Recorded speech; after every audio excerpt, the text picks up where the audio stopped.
nih? Assalamualaikum warahmatullahi wabarakatuh.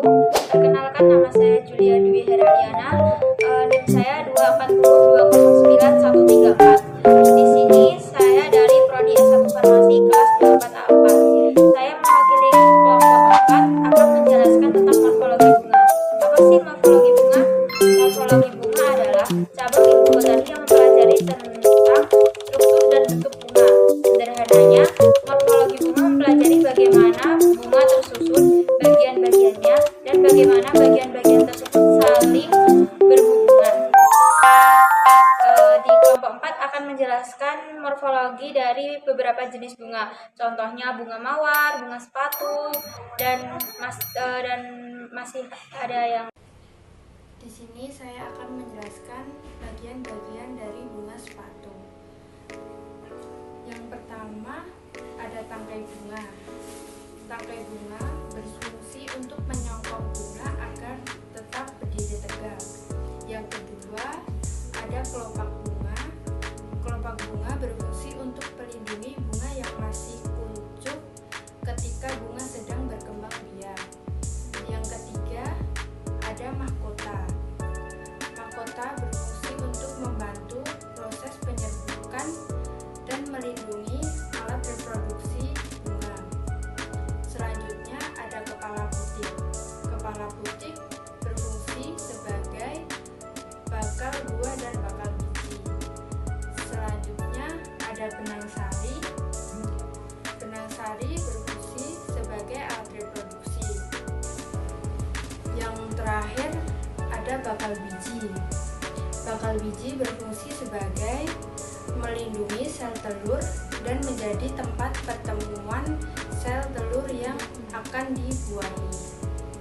Tanaman bunga sepatu berkembang biak secara vegetatif atau tidak kawin dengan cara pencangkokan stik batang dan okulasi. Jadi, bunga sepatu berkembang biak secara generatif dengan penyerbukan dan secara vegetatif dengan cara stik batang, okulasi, dan pencangkokan. Baiklah, di sini saya akan menjelaskan tentang bunga anggrek. Bagi yang belum tahu bunganya seperti apa, seperti ini. Sebelum kita lanjut lebih dalam, kita perlu mengetahui apa sih bunga anggrek itu. Bunga anggrek adalah tanaman berbunga yang termasuk dalam keluarga Orchidaceae. Anggrek dikenal karena keindahan dan variasi bentuk serta warnanya. Ya, bunga anggrek itu beragam seperti ini, dan masih banyak lagi lainnya ya teman-teman. Mereka dapat ditemukan di berbagai habitat dari hutan tropis hingga daerah beriklim sedang. Selanjutnya, bagian-bagian bunga anggrek dan fungsinya. Akar anggrek. Ini bentuk akar anggrek seperti ini ya teman-teman. Fungsinya menyerap air dan nutrisi dari tanah, juga berfungsi sebagai tempat penyimpanan cadangan makanan. Selanjutnya bagian batang anggrek seperti foto di sini. Fungsinya menyokong struktur tanaman dan mengangkut air serta nutrisi dari akar ke bagian lainnya, jadi menyebar gitu. Selanjutnya bagian daun seperti ini ya fotonya teman-teman. Fungsinya ialah sebagai tempat fotosintesis yang menghasilkan makanan untuk tanaman. Selanjutnya bagian bunganya, ini bunganya. Itu fungsi bunganya ialah merupakan organ reproduksi, menarik, penyerbuk, dan menghasilkan biji. Selanjutnya saya akan menjelaskan manfaat bunga anggrek untuk tubuh manusia. Yang pertama sebagai aromaterapi ya teman-teman. Beberapa jenis anggrek menghasilkan minyak esensial yang digunakan dalam aromaterapi untuk relaksasi.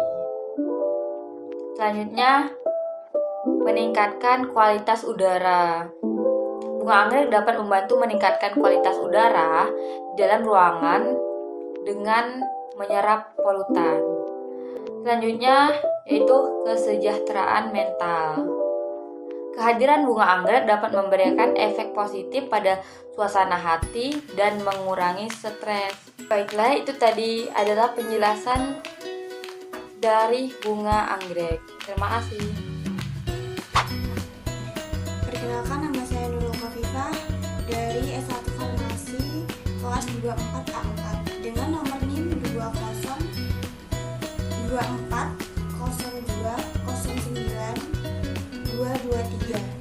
Di sini saya akan menjelaskan bagian-bagian bunga teratai. Yang pertama ada kelopak. Bagian bunga berwarna-warni untuk membantu menarik penyerbuck. Yang kedua ada kelopak daun, melindungi mahkota pada saat kuncup. Yang ketiga ada benang sari sebagai alat reproduksi. Yang keempat ada daun struktur hijau dan datar yang menempel pada batang tumbuhan dan berfungsi melakukan fotosintesis. Yang kelima ada tangkai bunga untuk menopang berdirinya tanaman atau tumbuhan. Selanjutnya ada perkembangbiakan tanaman bunga teratai. Yang pertama ada vegetatif, aseksual. Yang kedua ada generatif atau seksual. Saya Kalinda, di sini saya akan menjelaskan tentang bunga mawar. Bunga mawar adalah bunga sempurna karena memiliki dua kelamin. Nah, kemudian di sini ada bagian-bagian dari bunga mawar. Pertama ada stigma atau kepala putih yang berfungsi sebagai tempat serbuk sari berkecambah. Kemudian ada stilus atau tangkai putih, adalah bagian yang berfungsi untuk menghubungkan kepala putih dengan bakal buah. Kemudian ada ovari, merupakan bagian bunga yang berfungsi sebagai tempat reproduksi betina. Kemudian ada hibana, yang itu berfungsi sebagai pelindung bunga ketika bunga mawar belum mekar. Kemudian ada antera atau kepala sari yang berfungsi untuk menghadirkan serbuk sari. Kemudian ada sepal atau lembaran kelopak bunga yang berfungsi sebagai pelindung mahkota bunga. Kemudian ada petal bunga mawar atau mahkota bunga, atau juga biasa disebut helai mahkota bunga. Kemudian ada pedunsel bunga mawar, yaitu ibu tangkai bunga sebagai penopang utama dari bunga mawar tersebut. Kemudian yang kecil itu merupakan flower bud atau kuncup dari bunga mawar yang belum mekar. Kemudian ada stipul atau daun penumpu, adalah bagian dari daun lengkap yang tumbuh pada pangkal tangkai daun. Yang pertama ada tangkai bunga. Tangkai bunga ini terletak di bawah bunga dan menjadi penumpang bunga dan terhubung dengan tumbuhan lain. Yang selanjutnya dasar bunga, berfungsi menjadi tempat melekatnya dari mahkota bunga tersebut dan melindungi bunga yang masih kuncup dan akan mekar ketika kelopak bunga terbuka. Yang selanjutnya mahkota bunga. Mahkota adalah bagian bunga yang memberikan keindahan, di mana dapat juga berfungsi sebagai pemikat bagi serangga dan juga menjadi alat dalam proses penyerbukan. Yang selanjutnya ada benang sari. Benang sari merupakan alat kelamin jantan dari bunga, di mana terdiri dari tangkai sari, kepala sari, dan serbuk sari. Yang selanjutnya ada putik. Putik ini adalah alat kelamin perempuan yang terdiri atas kepala putik, tangkai putik, dan bakal buah. Bunga kertas berkembang biak dengan cara vegetatif dan generatif. Yang pertama vegetatif atau stek. Cara yang paling umum untuk memperbanyak bunga kertas yaitu dengan stek batang. Batang sehat dipotong, kemudian ditanam dengan media tanam yang subur dan lembab hingga tumbuh akar dan tunas baru. Yang kedua generatif atau biji.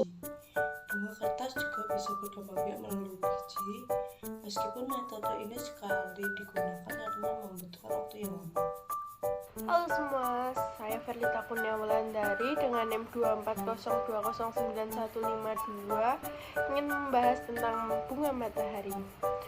Di sini ada struktur bunga matahari, ada tangkai, kelopak, mahkota, putik, dan benang sari. Bagian struktur tadi ada bagian-bagian yang lebih dalam, yaitu corolla, disfloret, ovary, rhizophoret, involucral bud, rhizoplata, dan pedicel seperti gambar ini. Mungkin yang lebih jelasnya seperti ini. Bunga matahari mempunyai 2 kelamin biseksual, termasuk bunga sempurna karena memiliki putik dan benang sari. Perkenalkan, nama saya Novita Dwirati Atin dengan NIM 240209245 dari Prodi S1 Farmasi. Di sini saya akan menjelaskan bagian-bagian bunga, yaitu bunga Kamboja. Bagian-bagian bunga yang pertama, ada mahkota bunga berukuran besar dan mencolok yang berfungsi membantu penyerbukan bunga. Yang kedua, serbuk sari, ada komponen seksual jantan pada tumbuhan yang berfungsi untuk alat perkembangbiakan. Yang ketiga, ada kepala putih, bagian dari putik bunga yang berfungsi untuk menerima serbuk sari pada saat penyerbukan. Yang keempat, ada tangkai putik yang merupakan penghubung antara kepala putik dengan ovarium yang berfungsi untuk menyangga kepala putik agar bisa berdiri tegak. Yang kelima, ada kelopak bunga, bagian bunga yang terletak di paling luar yang berfungsi untuk melindungi bunga saat masih tumbuh. Yang keenam, ada tangkai bunga, cabang terakhir yang berfungsi sebagai penyokong bunga. Yang ketujuh, ada bakal buah, bagian dari putik bunga yang berfungsi untuk organ reproduksi betina dan menyimpan sel telur. Yang berikutnya ada cara berkembang biak bunga Kamboja, yaitu dengan cara vegetatif dan generatif. Yang pertama, yaitu vegetatif, dengan melakukan stek pada bagian batangnya. Yang kedua, ada generatif, yaitu dengan menyemai biji tanaman pada media tanam. Saya di sini akan menjelaskan tentang bunga sempurna. Bunga sempurna adalah bunga yang memiliki semua bagian reproduksi, yaitu benang sari bagian jantan dan putik bagian betina, sehingga mampu melakukan proses penyerbukan dan pembentukan biji. Bunga ini dapat menghasilkan biji tanpa memerlukan bunga lain untuk melakukan penyerbukan. Contoh bunga sempurna yaitu 1 mawar atau nama lainnya Rosa SPP, 2 melati, Jasminum SPP, bunga matahari, Helianthus anus, kembang sepatu, hibiscus Rosa sinensis, bunga anggrek, Orchidaceae. Bunga-bunga ini memiliki struktur lengkap untuk reproduksi, sehingga dapat berkembang biak dengan mandiri. Kesimpulan, analisis morfologi bunga memberikan pemahaman yang lebih mendalam tentang struktur, fungsi, dan adaptasi bunga, yang penting untuk memahami proses reproduksi tumbuhan berbunga. Studi ini juga membantu dalam klasifikasi tumbuhan dan pengembangan strategi budidaya yang lebih efektif. Sekian dari kelompok 4. Terima kasih. Wassalamualaikum warahmatullahi wabarakatuh.